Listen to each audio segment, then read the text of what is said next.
Hey guys, it's Adrian from Redwater Dodge. Have you ever thought, hey, when I'm buying a new car, where's my block heater? Because believe it or not, a lot of new vehicles don't have block heaters. And the good thing about our Chrysler manufacturing brand is a lot of our vehicles do come with block heaters, and I'll show you where they're located on each model. Come with me. All right, now on the Wranglers, if it is equipped, as it is an option, it will be located right beside the battery on the passenger side under the hood. Now, let's go check another model.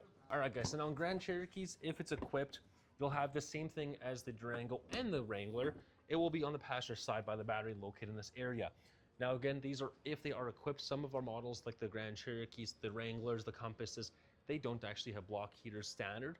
So it has to be an option. So make sure you come on by, ask the sales guy, hey, does my vehicle have a block heater? We can always install them after the fact as well.